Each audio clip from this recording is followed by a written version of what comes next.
Muy buenos días a todos. Bienvenidos a Find Your Faith Revival Center, aquí en Dyersburg, Tennessee, de los Estados Unidos. La semana pasada el título de mi mensaje fue una cuestión de oración. Hablamos de que Dios siempre responde a las oraciones. A veces dice sí, a veces dice no. Pero ¿qué dice la Biblia acerca de la oración? Hay 6 puntos que hablamos la semana pasada. Esos son los 6 puntos. Primero, oremos por los hijos de Dios. Número 2, la oración eficaz o efectiva se ofrece con fe. Número 3, la oración dinámica o energética comienza en el corazón. Número 4, hay que orar en el nombre de Jesús. Número 5, ore para que se haga la voluntad de Dios. Y número 6, la oración debe ser para la gloria de Dios. Todas las religiones enseñan que la gente debe orar, pero solo la fe cristiana promete que Dios responderá. No muchos dirán, como dijo un hombre, es una cosa vergonzosa orar. La oración es natural. Fuimos formados en el principio para vivir una vida de oración, pero el pecado ha construido una barrera entre nosotros y Dios. Como alguien ha dicho, la oración es un uso más elevado que se puede dar al habla. Hace algún tiempo, un funcionario del gobierno de los Estados Unidos concluyó un discurso diciendo, podemos y seguiremos seguir siendo dueños de nuestro propio destino.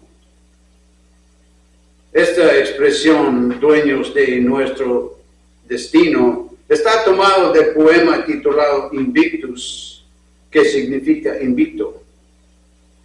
Fue escrito por un autor británico, William Ernest Henley, y sus versos se han convertido en los favoritos de ateos y agnósticos. Se jacta, doy gracias a los dioses que sean por mi alma invencible. Henley continuó diciendo, mi cabeza está ensangrentada, pero no inclinada. Y luego concluyó, no importa cuán estrecha sea la puerta, cuán cargado de castigos es el pergamino, soy el dueño de mi destino. Yo soy el capitán de mi alma. Y antes de seguir, vamos a rezar nuestra oración. Esta es mi Biblia. Esta es mi Biblia. Soy lo que dice que soy, tengo lo que dice que tengo y puedo hacer lo que dice que puedo hacer. Hoy me enseñará la palabra de Dios, lo confesaré con valentía. Mi mente está alerta, mi corazón es receptivo. Nunca volveré a ser el mismo en el nombre de Jesús. Amén. Todo esto puede sonar valiente sobre el papel, pero cuando la muerte se llevó a la hija de Henley, que tenía 6 años y se llamaba Margaret, se le rompió el corazón y comenzó a darse cuenta de que no era el dueño de su destino. Cuando se acercó a su propia muerte, su actitud valiente desapareció por completo. No somos dueños de nuestro destino, ni como individuos, ni como nación. ¿Cómo puede la gente jactarse de que controla su propio destino cuando no puede controlar un virus. Uno de esos virus que causa la hepatitis o el SIDA o el COVID-19 puede infectar a miles de personas. ¿Cómo puede la gente de esta nación o de cualquier otra nación, a pesar de su propio militar o de su tremenda riqueza o de sus alianzas extranjeras, insistir en que somos los dueños de nuestro propio destino cuando la historia testifica que Dios modeló el curso de esta nación? Nuestra nación fue fundada por hombres y mujeres que creían en la oración. Cuando nuestro gobierno estaba en proceso de formación, Benjamin Franklin se dirigió al presidente de la Convención Constitucional, que se reunía en Filadelfia en 1787, y dijo: he vivido, Señor, mucho tiempo, y cuanto más vivo, más pruebas convincentes veo de esta verdad, que Dios gobierna en los asuntos de los hombres. Y si un gorrión no puede caer al suelo sin que él se dé cuenta, es probable que un imperio no puede levantarse sin su ayuda. Hoy en día, el mundo está siendo arrastrado por un torrente de historia que se está saliendo de control. Solo hay un poder disponible para redimir el curso de los acontecimientos, y es el poder de la oración de los hombres y mujeres temerosos de Dios y creyentes en Jesucristo. Adaptaríamos las palabras de Benjamin Franklin a nuestros días y diríamos que es probable que una nación no pueda mantener su libertad sin la ayuda de Dios Todopoderoso. A lo largo de nuestra historia, los líderes de nuestra nación han llevado sus planes y esperanzas a Dios en oración. Sin embargo, hoy hemos llegado a un punto en el que consideramos la oración en nuestra vida nacional simplemente como una tradición venerada. No tenemos ningún sentido de venir sinceramente a Dios, simplemente usamos la oración como una formalidad. Si esta nación nació en una reunión basada en la oración, algunas de sus decisiones más importantes se toman solo después de una cuidadosa oración a Dios. ¿Cómo puede continuar a menos que haya un énfasis renovado en la oración hoy? Una de las razones por las que las Naciones Unidas se han vuelto tan ineficaces en el manejo de las situaciones mundiales es que no hay oración y no hay reconocimiento de Dios. En la primera reunión de las Naciones Unidas en San Francisco, no se oró a Dios para que lo guiara o lo bendijera. Teníamos miedo de que los comunistas ateos no les gustara, así que cedimos por deferencia hacia ellos.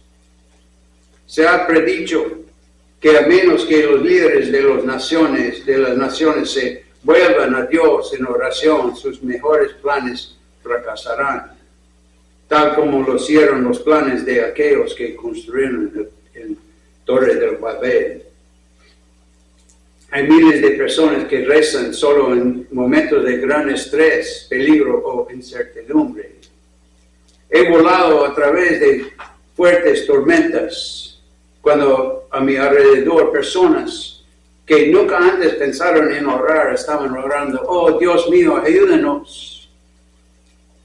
Es instintivo para los hombres y mujeres orar en un momento de angustia. Cristo instruyó a sus seguidores a orar, tanto por medio de la enseñanza como por medio del ejemplo. Tan fervientes y directas eran sus oraciones que una vez, cuando terminó de orar, uno de sus seguidores se volvió hacia él y le dijo en Lucas capítulo 11, versículo 1, Señor, enséñanos a orar. Sabían que Jesús había estado en contacto con Dios y querían tener una experiencia así. De un extremo a otro en la Biblia está el registro de aquellos cuyas oraciones han sido contestadas, hombres y mujeres que cambiaron el rumbo de la historia por medio de la oración, hombres y mujeres que oraban fervientemente y Dios respondía. Ezequías oró cuando su ciudad fue amenazada por el ejército invasor de los asirios bajo el liderazgo de Sennacherib. Y todo ese ejército fue destruido y la nación se salvó por otra generación porque el rey oró. Los problemas del mundo nunca se resolverán a menos que nuestros líderes nacionales acuden a Dios en oración. Si tan solo descubrieran el poder y la sabiduría que hay en la confianza en Dios, pronto podríamos ver la solución a los graves problemas que enfrenta el mundo. Qué maravilloso sería si el vicepresidente de los Estados Unidos pidiera al Senado al comienzo de cada sesión que se arrodillara ante Dios. Qué tremendo cambio habría en todos los asuntos del gobierno de los Estados Unidos. Elías oró y Dios envió fuego del cielo para consumir la ofrenda en el altar que había construido en la presencia de los enemigos de Dios. Eliseo oró y el hijo de la mujer sunamita resucitó de entre los muertos. Daniel oró y el secreto de Dios le fue dado a conocer para salvar su vida y la de sus compañeros y cambiar el curso de la historia. Jesús oró y la puerta del sepulcro de Lázaro y salió el que hacía 4 días que estaba muerto. El ladrón oró y Jesús le aseguró que ese mismo día estaría con Jesús en el paraíso. Pablo oró y cientos de iglesias nacieron en Asia Menor y Europa. Pedro oró y Dorcas resucitó para tener años más de servicio a Jesucristo. John Knox oró y los resultados hicieron que la Reina María dijera que temía las oraciones de John Knox más que a todos los ejércitos de Escocia. John Wesley oró y el avivamiento llegó a Inglaterra salvando a ese país de los horrores de la Revolución Francesa. Jonathan Edwards oró y el avivamiento llegó a Northampton, Inglaterra. La historia que cambiado una a otra vez gracias a la oración. Les digo que la historia podría ser alterada y cambiada de nuevo si la gente se arrodillara en la oración creyente. Qué cosa tan gloriosa sería si millones de estadounidenses y personas de todo el mundo se valieran del mayor privilegio de este lado del cielo. Jesucristo murió para hacer posible la comunión y la comunicación con el Padre. Nos habló del gozo en el cielo cuando un pecador se vuelve del pecado a Dios y en su corazón respira la sencilla oración: Dios, ten piedad de mí, pecador. En esta era moderna en la que vivimos, hemos aprendido a aprovechar el poder del átomo, pero muy pocos de nosotros hemos aprendido a desarrollar plenamente el poder de la oración. Todavía no hemos aprendido que somos más poderosos de rodillas que detrás de las armas más poderosas que se pueden desarrollar. No hemos aprendido que una nación es más poderosa cuando se une en ferviente oración a Dios que cuando sus recursos se canalicen hacia armas defensivas. No hemos descubierto que la respuesta a nuestros problemas puede ser a través del contacto con Dios. Cuando los discípulos se acercaron a Jesús en Mateo capítulo 6 y le preguntaron, Señor, enséñanos a orar, el Salvador respondió a su petición, dándoles su petición modelo, el Padre Nuestro.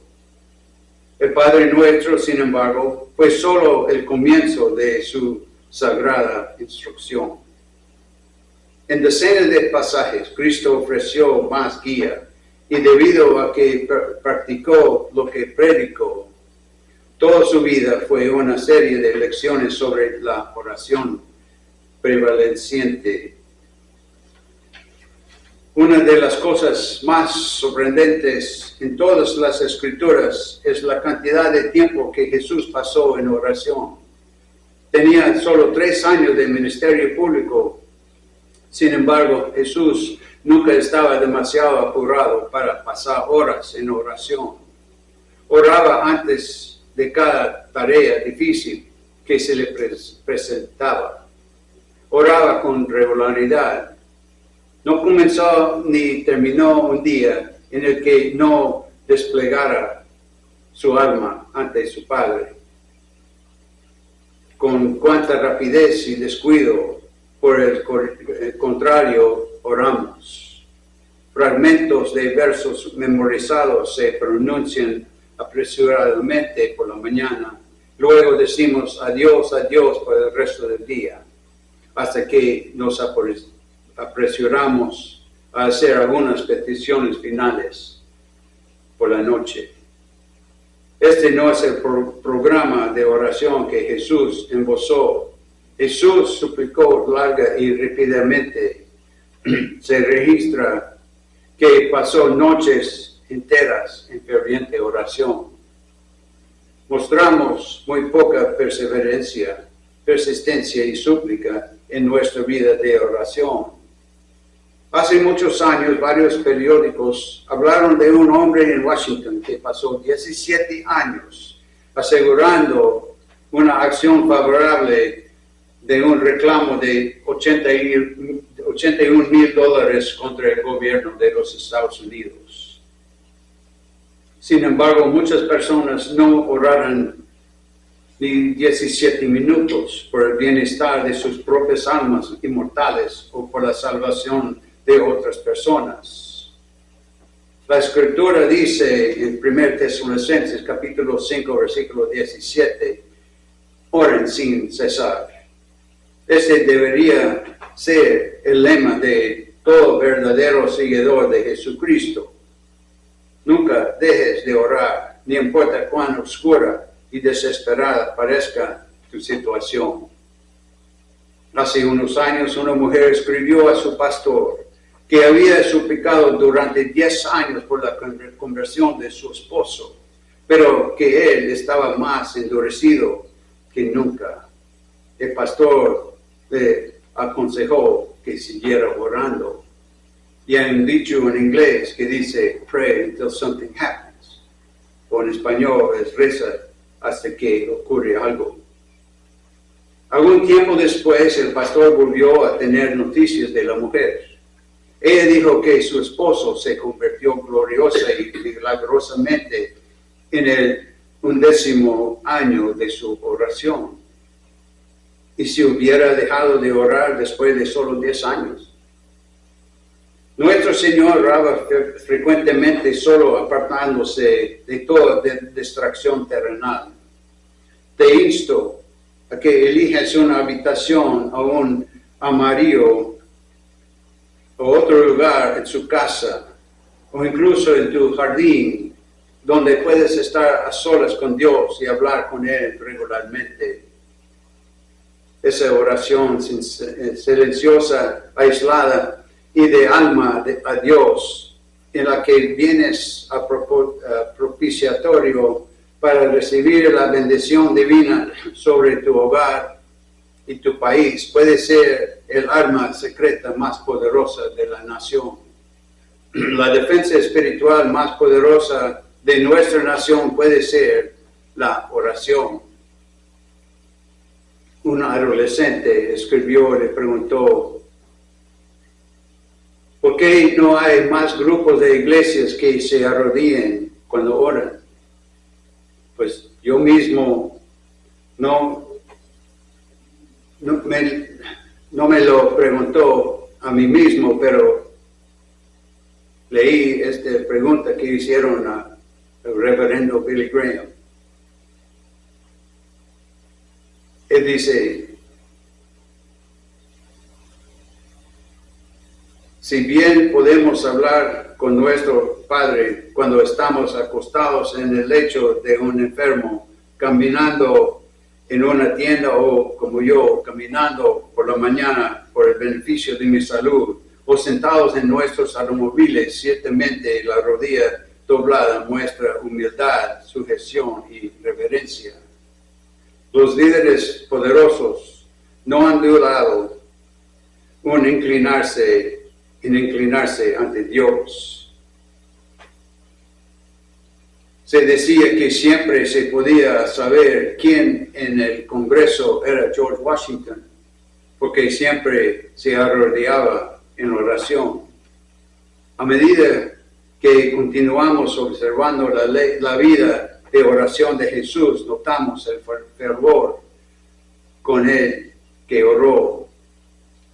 El Nuevo Testamento registra que en el huerto de Getsemaní, en la intensidad de su oración, él cayó al suelo y que él suplicó hasta que su sudor se convirtió como si fueran gotas de sangre.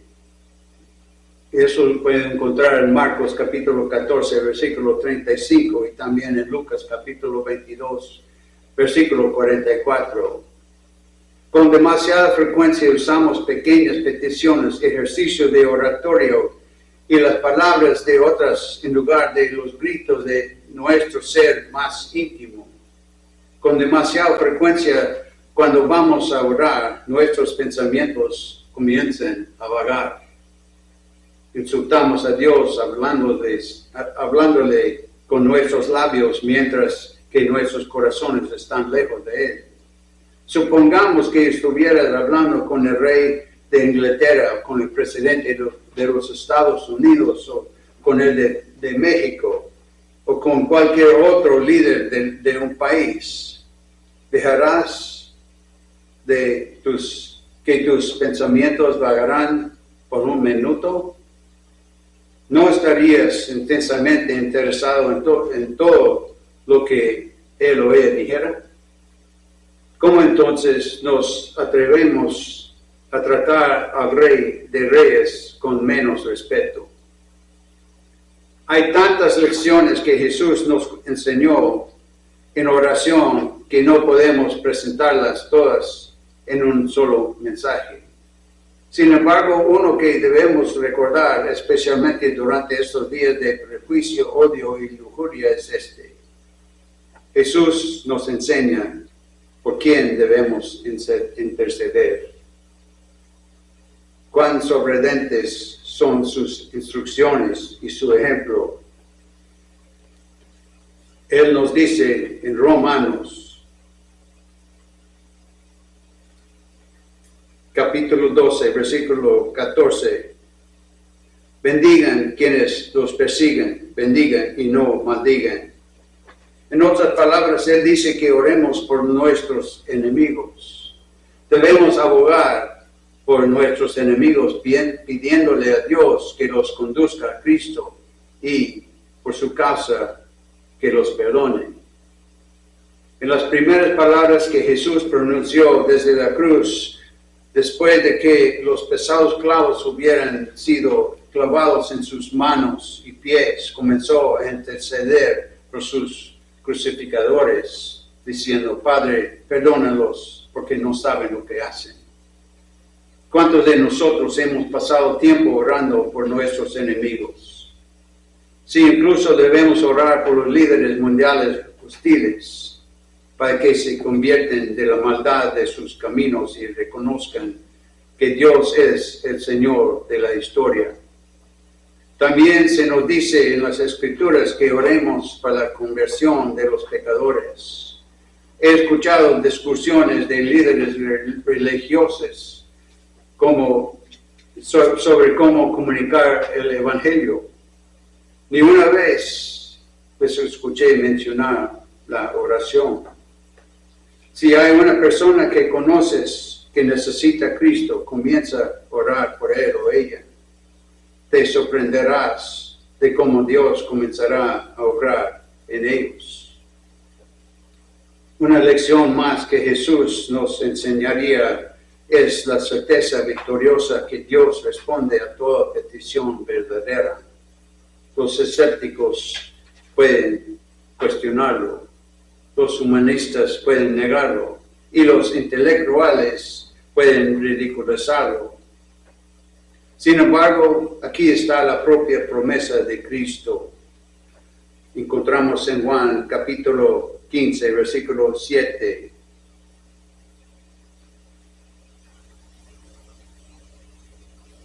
Dice, si permanecen en mí y mis palabras permanecen en ustedes, piden lo que quieran y se les concederá. Confía en esa promesa con todo tu alma. Y también en Filipenses capítulo 4, versículo 19 nos dice, Él suplirá todo lo que les falta conforme a sus riquezas en gloria en Cristo Jesús. Deja que su Espíritu Santo te ayude en tu vida de oración, tal como lo prometió en Romanos capítulo 8, versículo 27, donde dice, Él intercede por los santos según la voluntad de Dios. Para Dios nada es imposible. Ninguna tarea es demasiado ardua. Ningún problema demasiado difícil. Ninguna carga demasiado pesada para su amor. El futuro con sus lágrimas y incertidumbres se le revela plenamente. Él entiende cuánta aflicción y dolor necesitas para que tu alma pueda ser purificada y preservada por la eternidad.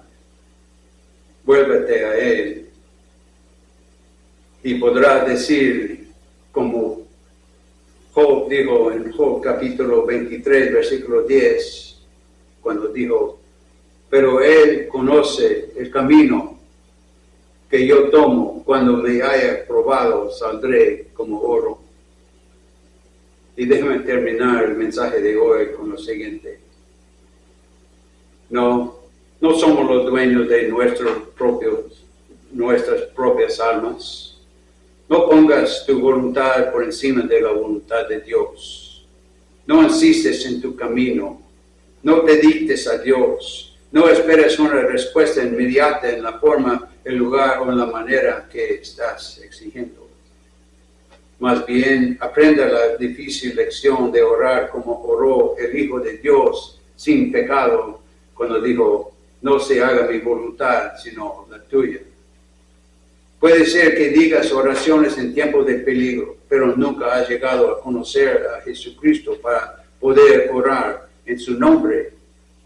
Las Escrituras dicen que el único mediador entre Dios y nosotros es Jesucristo.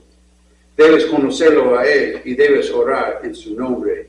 Tus oraciones deben ser dirigidas de acuerdo a la voluntad de Dios. Y el Espíritu Santo hará esto por ti.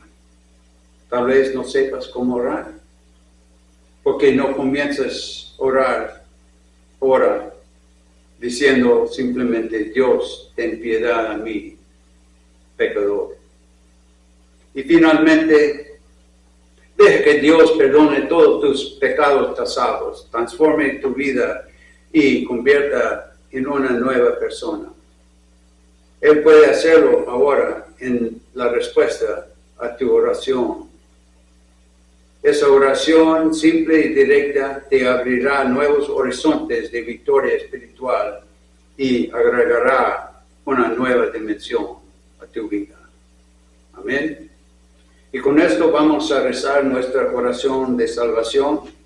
por los que nunca han aceptado a Jesucristo como su Señor y Salvador personal. Ahora es su oportunidad para abrir sus brazos y corazones, porque Él quiere entrar, está tocando la puerta de tu corazón.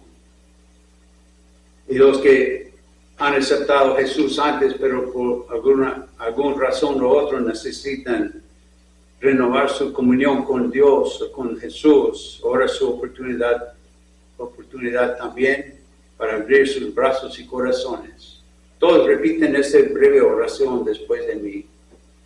Señor Jesús, entra en mi corazón, perdona mis pecados, lávame, límpiame, libérame. Jesús, gracias que tú moriste en la cruz por mí. Yo creo que tú resucitaste de entre los muertos y que regresas de nuevo por mí. Lléname con tu Espíritu Santo. Dame una pasión por los que están perdidos, un hambre por las cosas de Dios y un valor santo para predicar el Evangelio de Jesucristo. Ahora soy salvo, he nacido de nuevo, he sido perdonado y voy en camino al cielo porque tengo a Jesús en mi corazón. Amén. Y para cerrar nuestro servicio, les rezo esta oración final. Padre nuestro, damos gracias por estar con nosotros este día tan glorioso, por ser nuestra inspiración y nuestro todo. Pedimos cuando vivimos esta semana que iluminas nuestros caminos para que nosotros podamos ver su gloria y que podamos vivir en tu salud divina. Padre, tu palabra dice que en verdes pastos nos hace descansar y nos conduce junto a las aguas tranquilas. Nuestra paz y sanidad recibimos a causa de tu gloria y tu bondad. Aunque podrán caer 1000 a nuestros lados y 10,000 a nuestro lado derecho, nada va a afectarnos porque nosotros habitamos al abrigo de tu sombra poderosa. En ti tenemos confianza. Te damos gracias, Señor, en el poderoso nombre de su Hijo Jesucristo. Amén.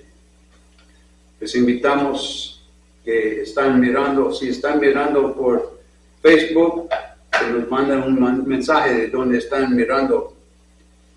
Y si están mirando por YouTube, por favor, suscriban a nuestro canal. Nos ayuda a llegar a más gente alrededor del mundo. Hasta la semana que entra, que Dios les bendiga.